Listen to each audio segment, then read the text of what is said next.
Assalamualaikum warahmatullahi wabarakatuh. Saya Nurulita Agustina. Di sini saya akan menyampaikan pembahasan yang membahas mengenai sejarah dan perkembangan dari media dan sumber belajar. Sebelum membahas tentang sejarahnya, terlebih dahulu saya akan membahas mengenai tentang pengertian dari media pembelajaran itu sendiri. Baiklah, untuk pengertian dari media pembelajaran dapat dikatakan sebagai suatu alat bantu pembelajaran, yaitu segala sesuatu yang dapat dipergunakan untuk merangsang pikiran, perasaan, dan perhatian serta kemampuan atau keterampilan yang dimiliki oleh peserta didik, sehingga dapat mendorong terjadinya proses belajar. Sejarah dari media pembelajaran ini, pada tahun 1920 muncul media yang dinamakan proyektor slide. Media ini menggunakan lentera untuk menyampaikan materi yang ada di dalamnya. Kemudian pada tahun 1930 diciptakan pula media audio seperti recorder dan radio, di mana radio ini digunakan untuk menyebarkan informasi secara meluas.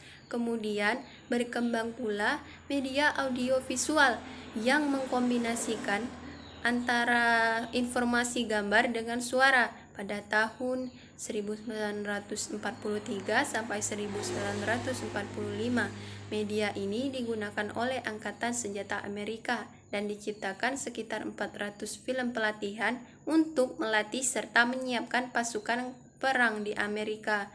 Media ini sangatlah efektif dalam penggunaannya pada masa itu. Selanjutnya, pada tahun 1950 muncul pula media pembelajaran televisi, di mana televisi ini digunakan untuk menyampaikan informasi kepada halayak umum. Dengan adanya channel-channel tentang pendidikan di dalam televisi, dapat memungkinkan orang-orang untuk belajar serta menonton. Lalu pada tahun 1950 sampai 1995 muncul komputer sebagai media multifungsi. Dengan adanya software yang terdapat pada komputer ini dapat memudahkan seseorang menyampaikan suatu informasi secara cepat dan mudah.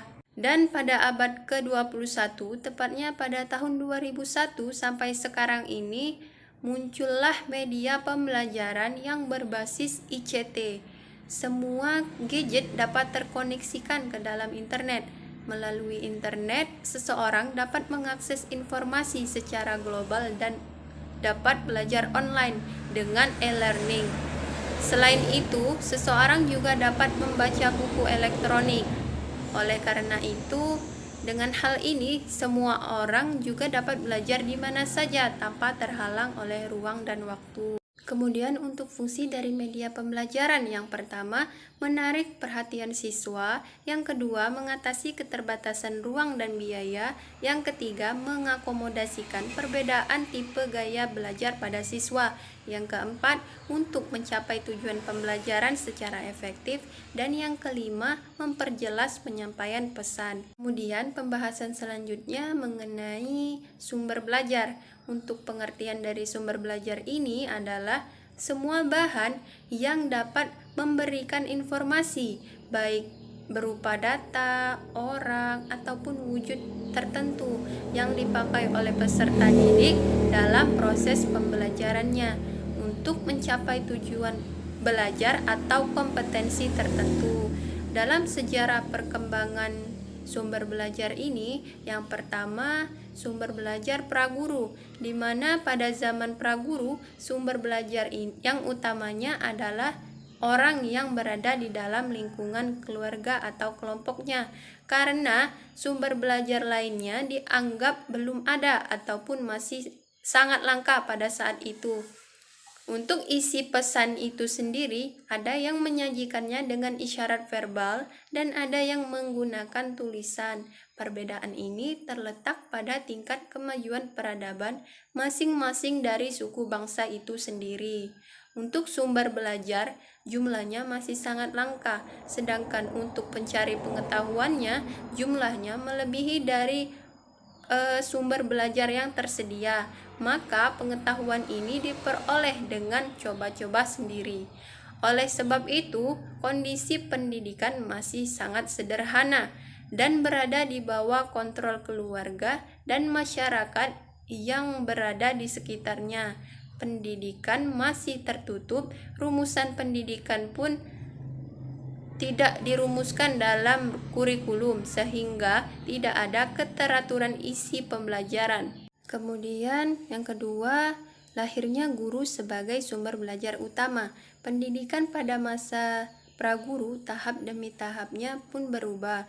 Akibat dari perubahan itu terjadi pula perubahan pada sistem pendidikan pada kondisi sumber belajar dan komponen lainnya dari sistem tersebut. Yang ketiga, sumber belajar dalam bentuk cetak. Adanya perkembangan industri yang berkembang dengan cepat seperti sekarang ini, pada akhirnya dapat diproduksi peralatan dan bahan yang jumlahnya sangat besar. Dengan diketermukakannya alat cetak, maka muncullah sumber belajar yang baru yang berbentuk cetak yang belum pernah ada sebelumnya. Contoh dari sumber belajar cetak ini yaitu buku, komik, koran, dan sebagainya. Kemudian yang keempat, sumber belajar yang berasal dari teknologi komunikasi. Dengan diterkemukannya berbagai alat dan bahan, baik berupa hardware maupun software pada abad ke-17 memberikan efek yang sangat besar terhadap sistem pendidikan secara keseluruhan.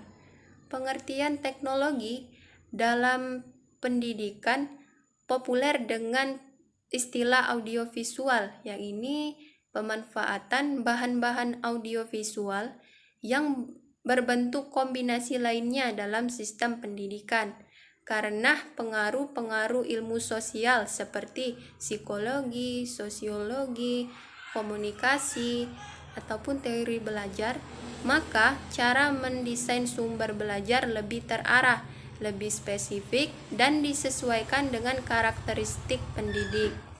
Sumber belajar seperti ini lebih populer dengan istilah media instruksional. Misalnya program televisi yang membahas tentang pendidikan, program radio pendidikan, film pendidikan, slide pendidikan, komputer pendidikan, dan lain sebagainya. Untuk fungsi dari sumber belajar itu sendiri, yaitu yang pertama mengurangi beban guru dalam menyajikan informasi sehingga dapat lebih banyak membina dan mengembangkan gairah peserta didik. Yang kedua, memberikan kesempatan kepada peserta didik untuk belajar sesuai dengan kemampuan yang dimiliki oleh peserta didik itu sendiri.